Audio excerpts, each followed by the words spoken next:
Student chemistry with प्रवेश में आपका स्वागत है। आईपीएससी सिस्टम के नेक्स्ट पार्ट में मैं मौजूद हूँ। तो यहाँ पे बिना देरी किए हम आते हैं नेमिंग पे। तो आप ये देख रहे हो एक कंपाउंड आपको दिया गया है जो 4 कार्बन का बना हुआ है और इसमें आपको क्या दिख रहा है? इसमें आपको दिख रहा होगा एक फंक्शनल ग्रुप आपको COOH दिख रहा है, राइट। और एक दिख रहा है कार्बन कार्बन के बीच में डबल बॉन्ड। तो नेमिंग कैसे की गई?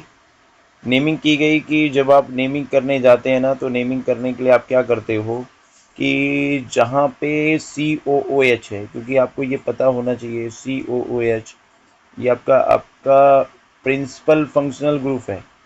तो इसके कार्बन को इसलिए नंबर 1 दिया गया है, नेक्स्ट कार्बन 2 है, नेक्स्ट कार्बन 3 है, नेक्स्ट कार्बन 4 है। तो इसका नेम क्या हो जाएगा? क्योंकि ये पूरा के पूरे बने क्या हैं, ये 4 कार्बन से बने हैं, तो आपको लेना पड़ेगा। जनरली क्या होता है, जब भी COH होता है तो हम ब्यूटेनोइक लिखते हैं, ब्यूटेनोइक लिखते हैं ना, ब्यूटेनोइक, ब्यूटेन से ई हटाते हैं, ब्यूटेनोइक एसिड लिखते हैं।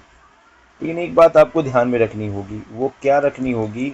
वो रखनी ये होगी कि जब अगर कहीं भी आपको डबल बॉन्ड कार्बन कार्बन के बीच में दिख जाए, ठीक है, जैसे कि आपको कार्बन 2 और कार्बन 3 के बीच में अगर आप देखें, ये CH दिया गया है और ये CH दिया गया, ये दो CH दिया गया ना, डबल बॉन्ड है। अगर कोई प्रिंसिपल फंक्शनल ग्रुप कुछ और है और डबल बॉन्ड प्रेजेंट है, तो आप करोगे क्या कि 4 कार्बन का ये कंपाउंड होने के बावजूद आप करोगे क्या? आप ब्यूटेन ब्यूटेन क्या करोगे? ब्यूटेन से हटाओगे क्या? ब्यूटेन से एन हटा दोगे, ये एन माइनस कर दोगे, सिर्फ ब्यूट लिखोगे।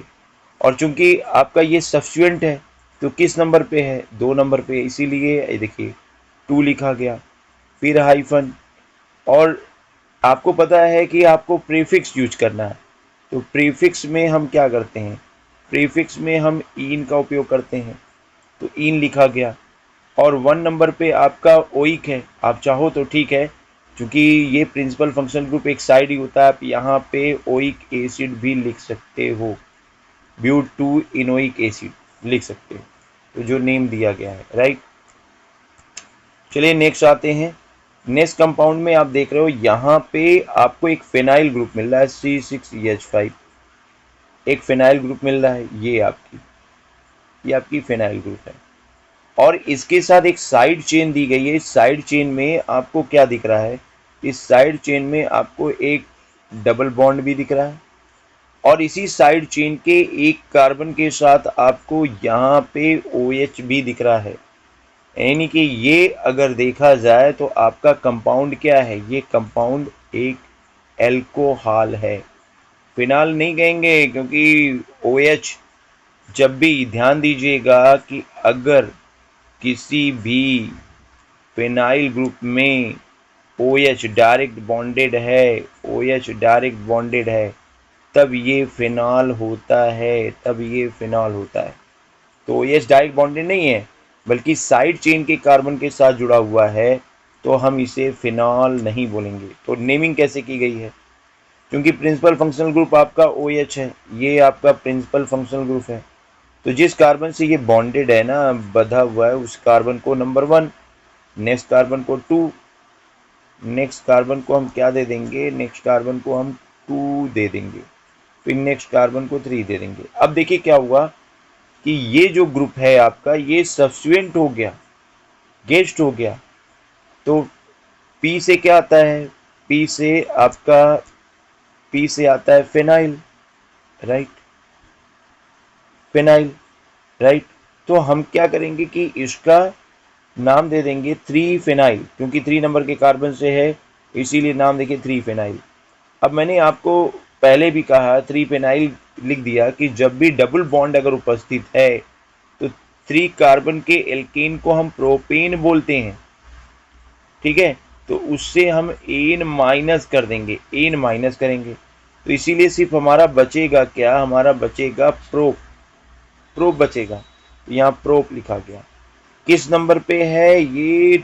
अच्छा देखो 2 और 3 के बीच में है, तो ये नहीं कि 3 लिख देंगे भाई, शुरुआत में अगर देखा जाए तो 2 नंबर से ही हमको मिलना शुरू हो जा रहा है, इसलिए हाइफन और ये आपका 2 लिखा गया है। फिर मैंने कहा था सब्सिट्यूएंट है ये, तो आप ई एन ई नहीं लिखेंगे, बल्कि ई माइनस करके जो प्रीफिक्स होता है वो इन लिखेंगे, इसीलिए लिखा गया 2 हाइफन इन। और अब देखिए 1 नंबर पे आपका ऑल है, इसीलिए हाइफन लगाया गया है 1, फिर हाइफन लगाया गया है, और ओ OH की प्रेजेंस के कारण इसको ऑल लिखा गया है। चलिए नेक्स्ट कंपाउंड पे आते हैं। नेक्स्ट कंपाउंड आपका आपके सामने दिख रहा है, क्या दिख रहा है भाई, इसमें 2 फंक्शनल ग्रुप आपके हैं। कौन कौन से फंक्शनल ग्रुप आपके हैं? एक तो देखिए आपकी ये है सी डबल बॉन्ड ओ, यानी कीटो, यानी ऑक्सो भी कह सकते हो, और एक फंक्शनल ग्रुप आपकी ये है सी एच ओ, राइट। तो प्रिंसिपल फंक्शनल ग्रुप का आइडेंटिफिकेशन तो आप कर ही सकते हो, कौन सा है भाई, प्रिंसिपल फंक्शनल ग्रुप आपका सी एच ओ है, सी एच ओ है। तो ये हो गया, तो इसका मतलब ये एक एल्डिहाइड है।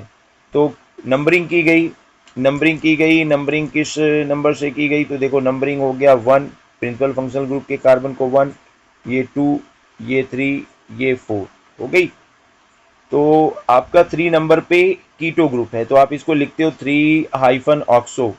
और 4 कार्बन को आपको पता है कि जब भी ये आता है तो ब्यूटेन होता है ना, ब्यूटेन से ई माइनस करके लिखते हैं, तो ये क्या हो जाएगा, ये हो जाता है ब्यूटेन, और सी एच ओ के कारण उसका सफिक्स अल जोड़ देते हैं, तो ब्यूटेनल, तो वो लिखा गया 3 ऑक्सो ब्यूटेनल, राइट।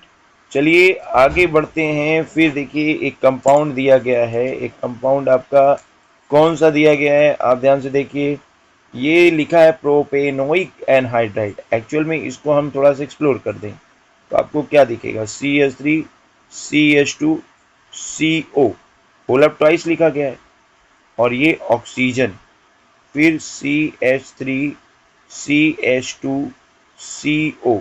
देखिए ये एक एनहाइड्राइड है। जब भी कोई भी अगर दो आप RCO ऑक्सीजन से बॉन्डेड देख लेते हैं, RCO, अगर आपको ये दिख जाए RCOR डैश,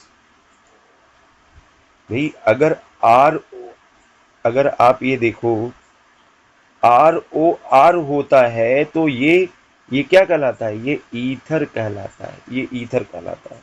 लेकिन अगर RCO ये आपकी क्या हो जाए, ये CO ग्रुप, ध्यान दीजिएगा, ये मैं जो आपको लिख रहा हूँ ये आपकी CO ग्रुप है। अगर यहाँ पे आपको ये दिख रहा है, एक मिनट, थोड़ा सा आपको ये दिख रहा है CO, यहाँ भी CO, राइट। तो 2 CO जब ऑक्सीजन से बॉन्डेड होते हैं तो इसको हम क्या बोलते हैं, ये होता क्या है, ये एनहाइड्राइड होता है। ये क्या होता है, एनहाइड्राइड होता है। तो देखिए अगर देखा जाए तो इसका नेम क्या हो जाएगा, क्योंकि 3 कार्बन है ना, दोनों चेन में सेम होते हैं, दोनों चेन में सेम है, तो इसलिए ये नेम क्या हो जाएगा, ये हो जाएगा प्रोपेनोइक। 3 कार्बन का 1 2 3, तो आप ये नहीं सोचिएगा कि एक एल्काइल होता है, ये क्या हो जाएगा, प्रोपेनोइक एनहाइड्राइड, प्रोपेनोइक एनहाइड्राइड हो जाता है। तो इस तरीके से नेमिंग होती है। वीडियो अच्छा लगे तो लाइक शेयर सब्सक्राइब जरूर करें। फिर